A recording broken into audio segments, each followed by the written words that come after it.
Hey guys, I have to tell you about what happened to me. I was about to tie my life to a man who didn't exist.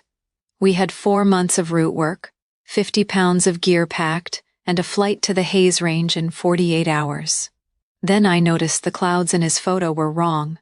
Not obviously wrong. Just wrong enough that I couldn't stop looking at it. If you've never spent time in the mountains, that probably doesn't mean much. But the sky looks different in different ranges, and once you've spent enough time paying attention to it, a mislabeled location stands out the same way a wrong note stands out to a musician. You just know. The problem is, I just canceled a Denali contract to climb with him. That's not something you do lightly. We had a route plan together. Equipment lists, permits, 4 months of shared route work. We were supposed to leave in 2 days, and I was sitting there looking at a training photo he'd sent from what he said was the Alps, and the sky was wrong, and I didn't know what to do with that yet. His camera had never once worked.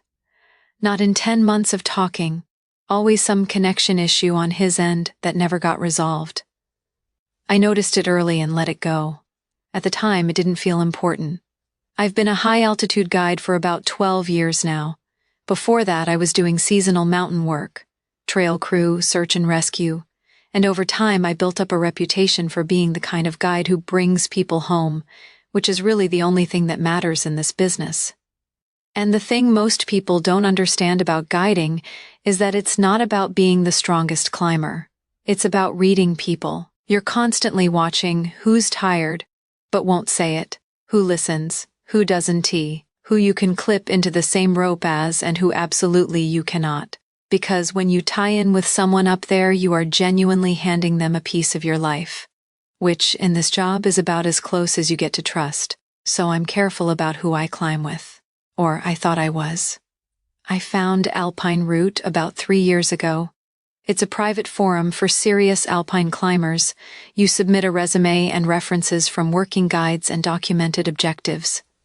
And they vet you before they let you join. I went there because I was exhausted by the public forums where half the people are performing and nobody's actually done what they're claiming.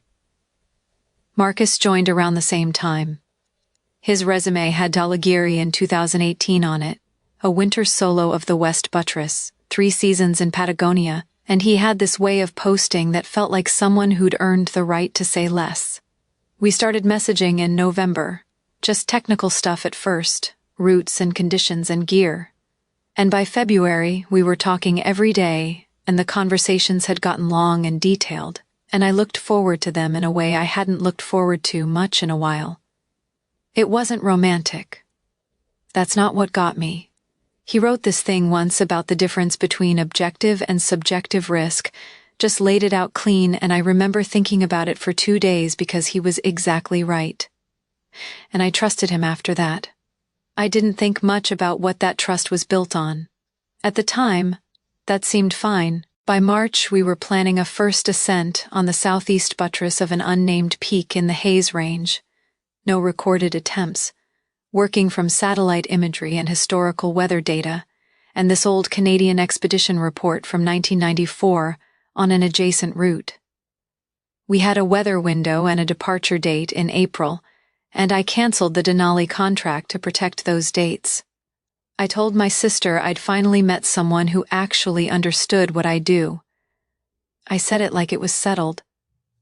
The photo came in late March with a 1-line message, Aiguille Rouge last weekend, feeling ready, a man at the base of a rock face in profile looking up the route. Good gear, correct layering for the conditions.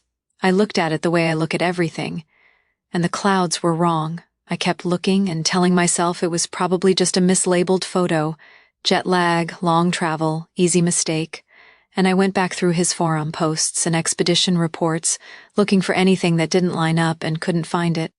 All the technical details were solid, so maybe I was wrong. Maybe I was reading too much into a photo. I kept coming back to it anyway. I didn't know why yet, which was the part I didn't like.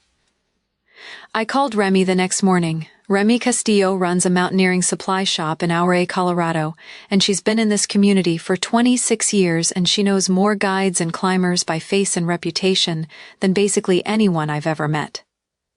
I've been buying gear from her for 12 years, and she's the person you call when something feels wrong because she doesn't talk you out of your instincts.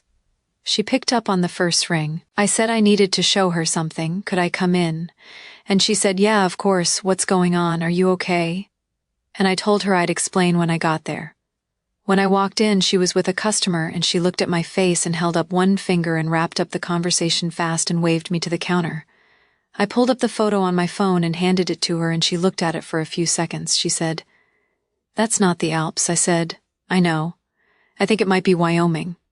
She looked another second and said, "I'd say cirque of the towers specifically. See that notch up in the left corner? That's the Wolf's Head." She grew up in Lander and has stood at that approach more times than she can count. I hadn't made that connection. She had. She set the phone down and said, "Okay, so who sent you this?" I told her everything, the forum, the 10 months, the expedition we were leaving for in 2 days, the camera that never once worked. She listened without interrupting, and when I finished, she pulled her laptop around and said, "Let's figure out who's actually in this." She ran a reverse image search and got 2 results. A photo-sharing account set to private, and a small regional climbing blog that had posted the same image 2 summers earlier with a caption that said, "Evan Marsh on the Cirque Approach, July 2022. I'd never heard of Evan Marsh. If Marcus Kellner were who his resume said he was, I should have. Remi said, "I can find him." 40 minutes later, she had him. Evan Marsh, recreational climber from Laramie, Wyoming, Instagram with 140 followers, camping weekends and Tetons day trips, no expedition records, no guide certifications, nothing outside the Wind Rivers. She sent him a message and he wrote back in about 2 hours. He said what photo we sent it, and he said that was him from 2 summers ago. He'd had it posted publicly for a while and then taken it down, and whoever sent it to us was not a climber. He'd taken it down. Which meant Marcus had found it and saved it before it disappeared. That's not someone who grabbed a photo of convenience. That's someone who'd been collecting things. I went home and went through 10 months of emails, all of them, date order, from the beginning. And in a February email I'd printed as part of our expedition archive and never looked at twice, there was something in the header. He'd forwarded a weather bulletin into the email and copy-pasted it, including the source, and at the top it said, "From Dennis Holt, Bureau of Land Management, National Operations Center. Forwarded by mckellner17@gmail.com. He'd pulled a government weather report from his real work account, forwarded it to his fake personal account, and pasted it into our thread with the whole source header still attached. 5 lines and a 40-line email about snowpack data, and I'd missed it completely in February because I was reading the snowpack data. I drove back to Remi's the next morning with the printout and laid it flat on the counter. She read the header and said, "Dennis Holt, okay." She pulled her laptop around, 11 minutes. Dennis Holt, federal employee, Washington, D.C., a LinkedIn profile with a government headshot, a man in his mid-40s in a short-sleeved dress shirt in front of a beige wall, no outdoor photos anywhere, no climbing photos. His most recent activity a post about a federal records management webinar, and his location said D.C. for 9 consecutive years. I searched his name against climbing permit databases and got nothing, searched forum archives for his real name and got nothing. Looked for any international travel anywhere in his public digital history and found 9 years of nothing. No mountains, no expeditions, no evidence he'd ever left the country at all. I remember exactly where I was standing when that clicked. Remi was still looking at the screen. I was looking at the printout I'd brought in. 10 months. Remi looked up and said, "So what do you want to do?" I said, "We're supposed to fly tomorrow." She said, "Yeah, I know." I said, "I want to talk to him. I want to hear him explain it." I already had confirmation and didn't need more of it. What I wanted was to understand how a person spends 10 months inside someone else's life and keeps going. What they're actually getting from it. I sent Evan a note that night with the documentation so he'd know what his photo had been used for. He wrote back saying he'd look into reporting it on his end. Then I messaged Marcus and said I had some last-minute route questions before we left and asked for a video call. He wrote back within 10 minutes. 7 o'clock? 7 o'clock. He picked up on the second ring greeting me, saying how excited he was to meet me. Of course, no camera, again. I began what I had planned to say, my voice breaking a little as I tried to control the hurt and anger inside me. "Your name is Dennis Holt, and you work at the Bureau of Land Management, and you've never been to the Alps, and you've never summited Talagiri, and the photo you sent me is of a man named Evan Marsh, taken in Wyoming in 2022. Saved from his account before he deleted it." He didn't say anything. Somewhere behind him, a phone rang twice and went to voicemail. I said, "Before you say anything, I want you to know how hurt I am that you have been lying to me. I was going to put a rope between us, on a face no one has climbed, and I have never put that kind of trust in someone I didn't know. I need you to think about that before you explain yourself." Suddenly, his camera turned on. He looked similar to the man in the photo, maybe a little pudgier, less tan, but his shoulders were hunched, and I could see the circles under his eyes. He looked at his desk for a long moment. I could see his home office, messy, with stacks of old magazines, a pushpin board with a topographic map on it, and a coffee mug on the desk that said "World's Okayest Hiker." He saw me notice the mug and moved it off camera. He said, "Sorry for the mess."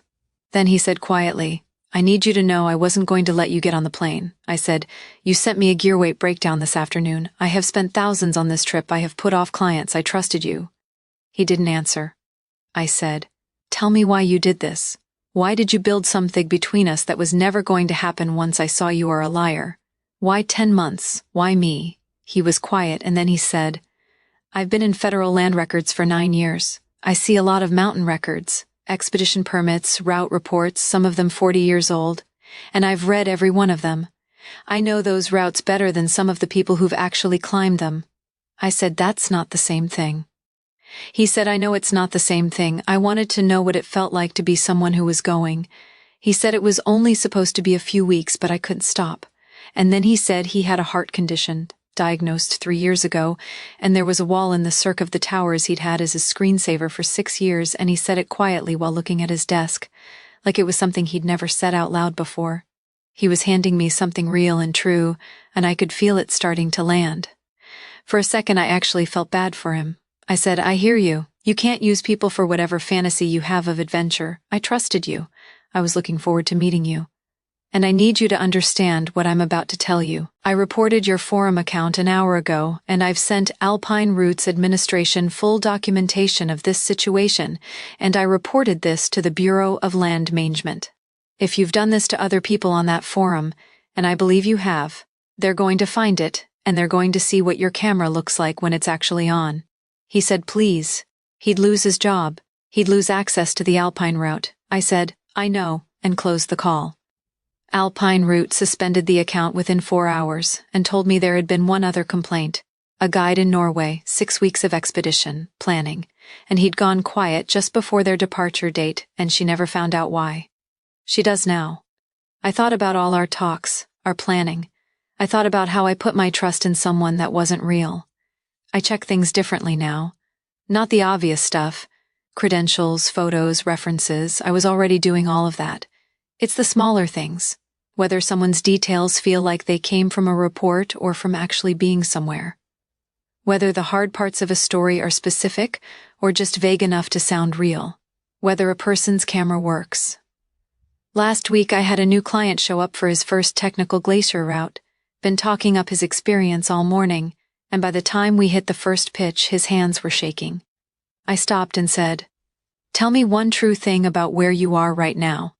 He had to think about it, and then he said he was scared and didn't really know what he was doing. "Good," I said. "Now I know what I'm working with." We summited 4 hours later. When you actually go, the summit is completely real. That's what he never got to have. If you want to hear more stories like this, please like and subscribe. It would really mean a lot to me.